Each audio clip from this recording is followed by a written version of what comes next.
Maksudmu kita bisa mendapatkan poin untuk berpartisipasi di klub? Iya, kelas-kelas lain seharusnya sudah mendapat informasi tentang ini. Apa-apaan ini? Itu sangat jahat. Mengapa kamu tidak memberitahu kami sebelumnya? Aku hanya lupa, maaf. Namun, kegiatan ekstrakurikuler tidak hanya satu-satunya cara untuk mendapatkan poin. Jadi seharusnya tidak ada bedanya ketika kamu mempelajari informasi ini, kata Cabashira Sensei tanpa sedikit pun rasa takut. Tidak. Itu tidak benar sama sekali. Jika kamu memberitahuku sebelumnya, aku. Apakah kamu mengatakan kamu akan berpartisipasi dalam kegiatan ekstrakurikuler? Apakah kamu benar-benar berpikir kamu akan dapat melihat hasil apapun setelah bergabung dengan klub, hasil seperti memenangkan hadiah atau bermain, dengan perasaan dangkal seperti itu? Yah, kamu mungkin benar tentang itu, tapi itu mungkin.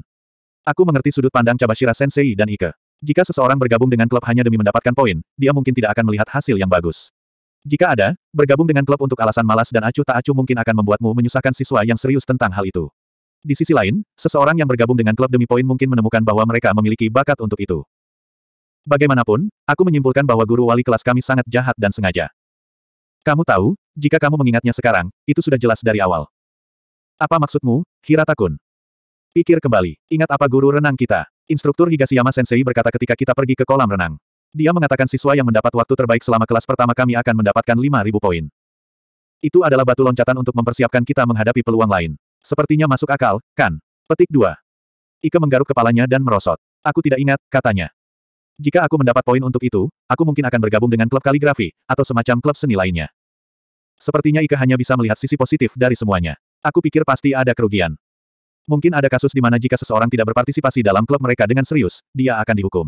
Rute yang mudah mungkin akan menghancurkanmu. Namun, mengetahui bahwa poin-poin kami akan mencerminkan upaya yang kami lakukan dalam kegiatan klub sangat menggembirakan. Hori kita, bukankah ini berarti ada nilai dalam menyelamatkan Sudou? Tanyaku. Kita harus menyelamatkannya karena dia ada di klub. Sudou memberitahu kami bahwa dia mungkin dipilih sebagai anggota tetap tim meskipun dia tahun pertama, kan? Hori kita mengangguk kecil. Jika dia mengatakan yang sebenarnya, dia terdengar agak ragu. Lebih baik memiliki banyak poin pribadi, bukan? Dia bisa menambah nilainya sendiri jika gagal, dan dia bisa menyelamatkan yang lain. Petik 2. Tapi aku kesulitan membayangkan dia menggunakan poinnya secara altruistis, demi kepentingan orang lain. Kukatakan bahwa lebih baik menyimpan poin, untuk berjaga-jaga. Benarkan? Baik poin kelas atau poin pribadi, lebih baik memiliki banyak poin. Sama sekali tidak ada dampak negatif untuk itu. Juga, kami tahu sedikit tentang bagaimana cara lain untuk mendapatkan poin pada tahap ini. Jika peluang kami meningkat dengan Sudou di kelas, maka itu alasan yang cukup untuk berusaha. Hori kita terdiam. Bahkan dia tidak memiliki kemampuan untuk membuat poin untuk kita saat ini. Aku tidak akan mengatakan bahwa aku akan membantu, tapi kurasa aku harus mengakui keberadaan Sudou, setidaknya sedikit. Bahasa Hori kita keras, tetapi dia mengakui hubungannya dengan minatnya sendiri. Aku menganggap tidak perlu untuk mengatakan lebih banyak, jadi aku berhenti berbicara. Hori kita merenungkan masalah itu dengan diam. Kelas kami menjadi bersemangat sementara oleh dongeng itu, tetapi kami segera ditarik kembali ke kenyataan. Sepulang sekolah, kami melanjutkan pencarian saksi. Aku tergantung di belakang Kusida, Ike, dan yang lainnya, membuntuti mereka seperti hantu. Aku terkesan, terkejut, dan kagum dengan keterampilan percakapan alami mereka. Sudah jelas bahwa aku, seseorang yang bahkan tidak bisa berkomunikasi dengan teman sekelasku, tidak cocok dengan tugas ini. Bagaimana mereka bisa berbicara dengan orang yang belum pernah mereka temui dan bersikap seperti teman lama? Monster. Dalam penyelidikan ini, kami mencari bukan hanya nama, tetapi juga informasi kontak. Mungkin mereka merasa terdorong untuk memberikan informasi kepada Kusida karena kepribadiannya. Bakat yang luar biasa.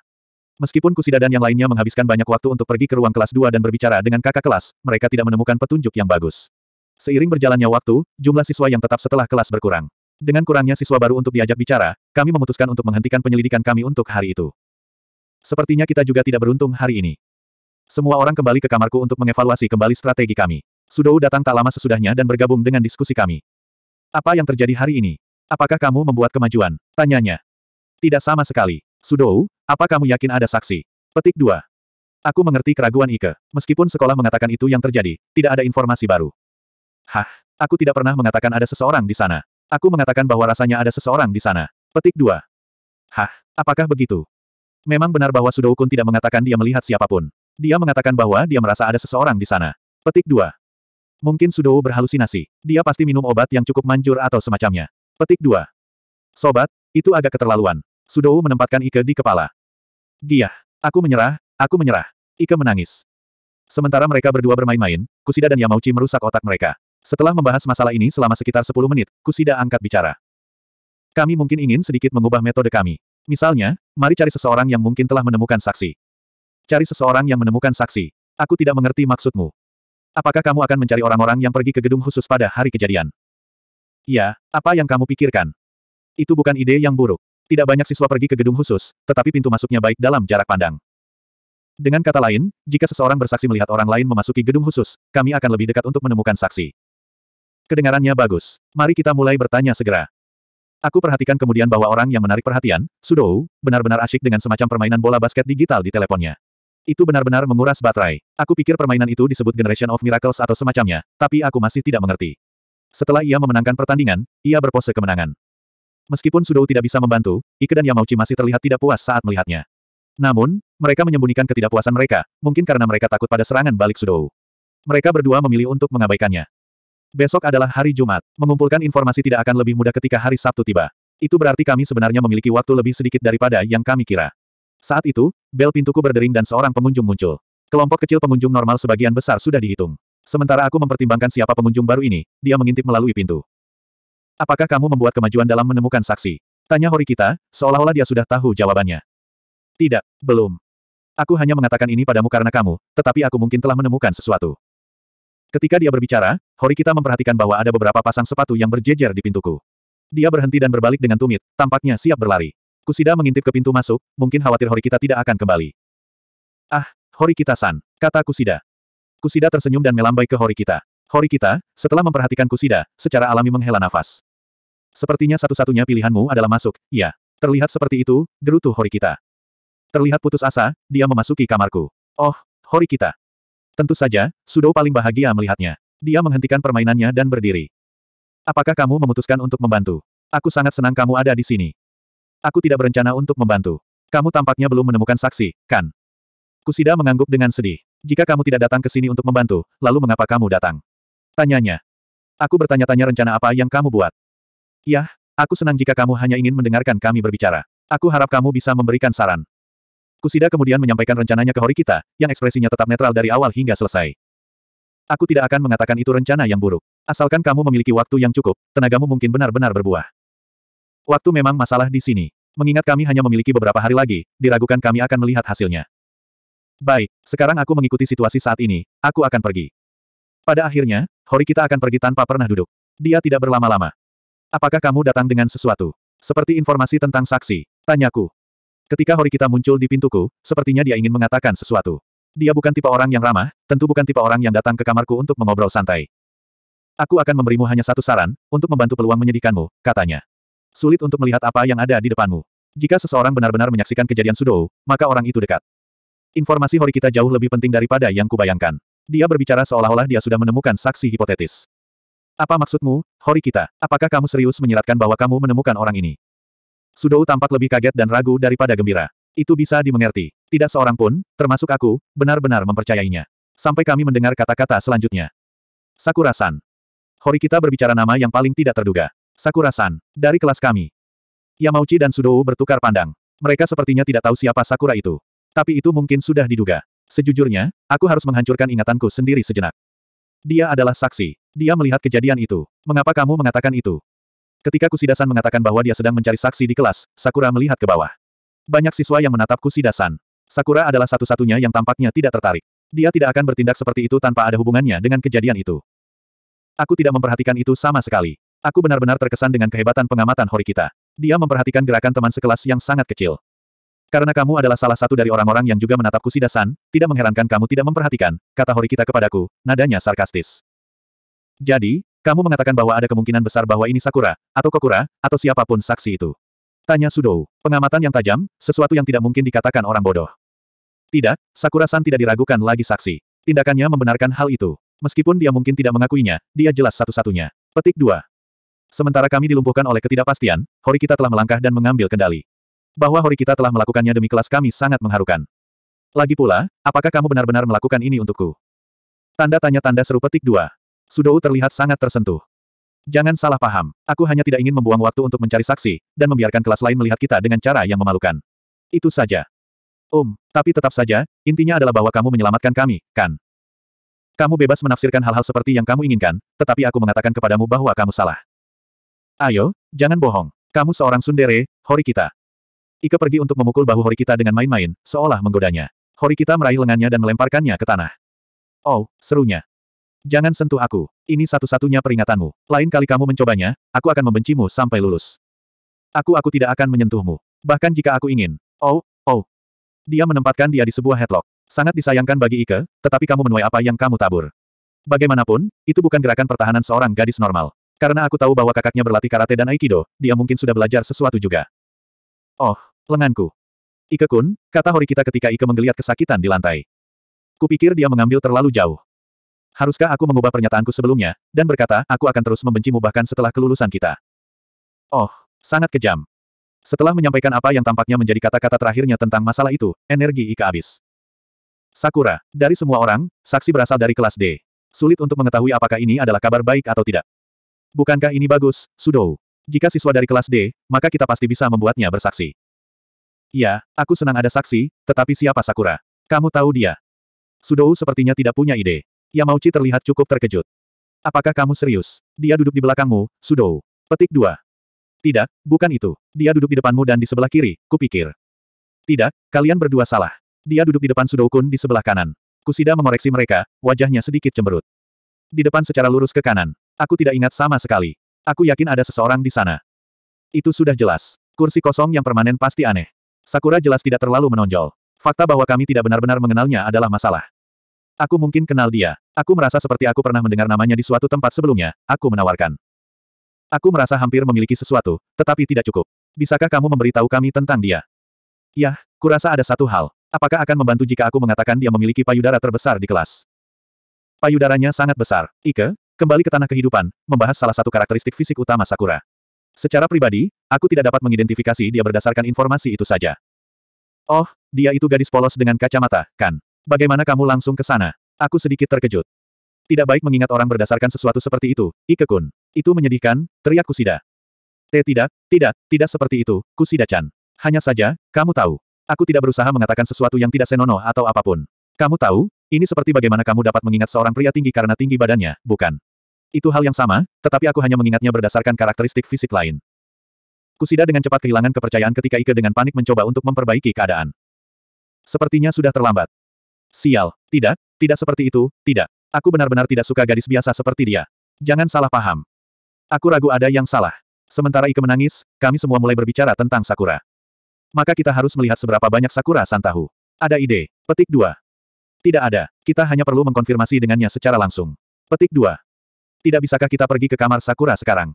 Kita tidak punya banyak waktu. Aku berpikir bahwa usulan Yamauchi tampaknya tidak berbahaya, tetapi semuanya tergantung pada kepribadian dan perilaku Sakura.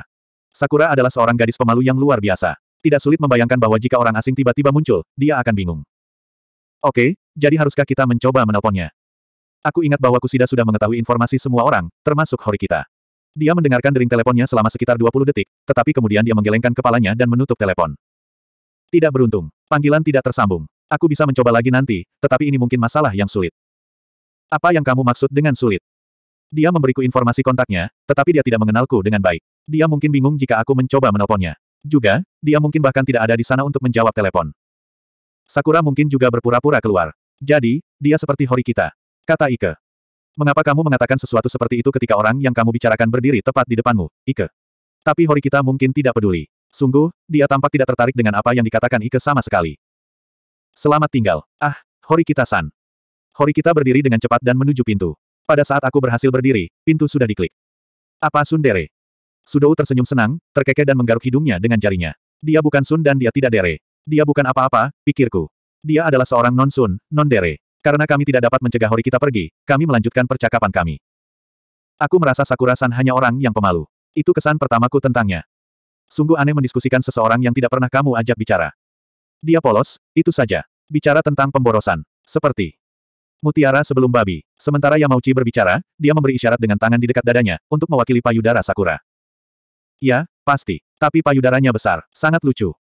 Tampaknya Ike sudah melupakan rasa malu dari ucapannya sebelumnya, dan sekarang bersemangat lagi. Kusida memberinya senyum pahit lagi. Setelah memperhatikan ekspresi Kusida, penyesalan Ike kembali. Dia adalah tipe makhluk malang yang membuat kesalahan yang sama berulang kali. Meskipun aku tidak mengatakan apa-apa, aku merasa seperti dikelompokkan ke dalam kategori yang sama dengan Ike dan Yamauchi. Senyum pahit Kusida seakan mengatakan, kamu juga terpaku pada payudara, bukan? Kamu menjijikkan cabul. Memang, itu adalah penganiayaanku yang kompleks. Tapi bagaimana dengan wajah Sakura? Tidak ada gunanya, aku tidak bisa mengingat apapun. Aku hampir tidak bisa mencocokkan nama Sakura dengan wajah.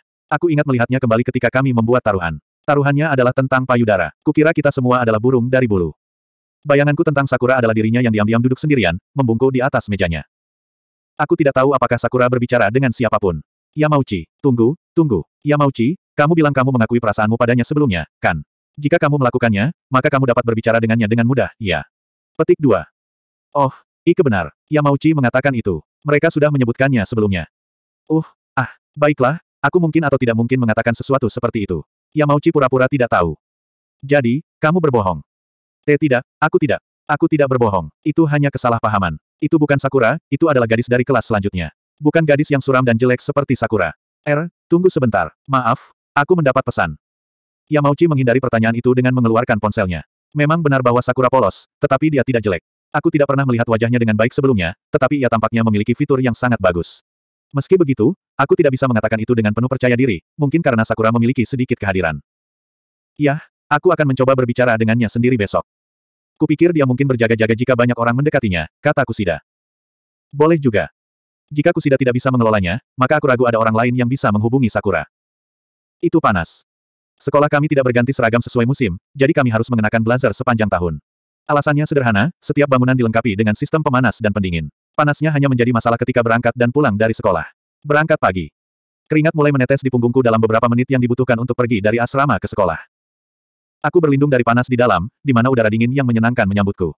Pasti neraka bagi para siswa dengan latihan pagi. Anak laki-laki dan perempuan itu berkumpul di sekitar sumber udara sejuk kelas. Dari sudut pandang orang luar, rasanya seperti serangga yang melayang di sekitar bola lampu. Mungkin itu adalah contoh yang buruk. Selamat pagi, Ayano Kouji-kun. Hirata memanggilku, ekspresinya segar dan ramah seperti biasa. Aroma bunga yang manis namun halus selalu berasal darinya. Jika aku seorang gadis, aku mungkin tidak sengaja berteriak, pegang aku. Kusida-san memberitahuku tentang itu kemarin. Dia mengatakan bahwa kamu menemukan saksi. Sakura-san. Hirata melihat ke arah kursi Sakura. Dia belum datang. Apakah kamu akan berbicara dengan Sakura? Tanyaku. Tidak. Aku akan menyambutnya, itu saja. Aku ingin berbicara dengannya karena dia selalu sendirian, tetapi sebagai seorang pria, aku tidak ingin menjadi kuat atau apapun. Juga, jika aku meminta Karuizawa-san untuk berbicara dengannya, itu mungkin menyebabkan beberapa masalah. Petik 2. Percakapan antara Karuizawa yang super tegas dan Sakura-san sulit dibayangkan. Kupikir untuk saat ini, kita hanya akan menunggu informasi lebih lanjut dari Kusida-san. Kedengarannya bagus, tapi mengapa kamu berbicara denganku? Berbicara dengan Ika atau Yamauchi akan lebih baik, kataku. Tidak ada alasan baginya untuk mengatakan semua ini padaku. Aku bukan bagian dari tim. Bukan karena alasan tertentu. Kukira itu karena kamu memiliki hubungan dengan Horikita-san. Dia tidak berbicara dengan siapapun kecuali dirimu, jadi kupikir kamu akan meneruskannya. Aku mengerti. Apakah itu satu-satunya bidang keahlianku? Hirata tersenyum, setuju. Jika aku seorang gadis, aku akan berubah dari 0 menjadi 100 di sana, dan hatiku akan berdetak dari dadaku. Oh, itu mengingatkanku. Jika kamu siap untuk itu, kami harus segera nongkrong. Bagaimana menurutmu? Hei, jangan bilang padaku bahwa kamu tidak puas dengan gadis-gadis lagi dan berusaha membuat hatiku berdenyut. Jika aku, seorang pertapa yang dikenal, menerima undangan pahlawan tanpa pertimbangan, itu akan menjadi masalah besar. Tentu, seharusnya tidak apa-apa, kurasa. Petik 2. Aku mengatakan kebalikan dari apa yang kupikirkan. Sial, mengutuk mulutku yang mengerikan. Aku jelas belum menunggu Hirata mengajakku untuk nongkrong atau apapun. Ya itu benar. Inilah yang salah dengan orang-orang Jepang, kami tidak mampu mengatakan, tidak, jadi kami harus merespons secara tidak langsung ketika diajak keluar. Maafkan aku, apa kamu tidak benar-benar mau? Hirata merasakan kegelisahanku. Tidak, aku akan pergi. Aku pasti ingin, jawabku, merasa sedikit jijik dengan diriku sendiri.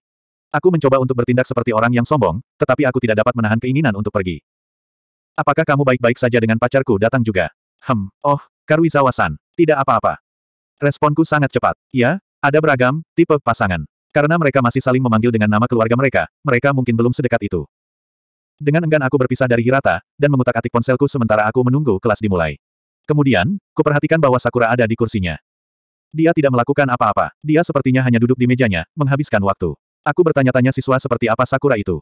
Dalam 3 bulan aku di sekolah ini, aku tidak tahu apa-apa tentangnya selain dari nama keluarganya. Mungkin bukan hanya aku juga. Sisa kelas mungkin tidak memiliki petunjuk.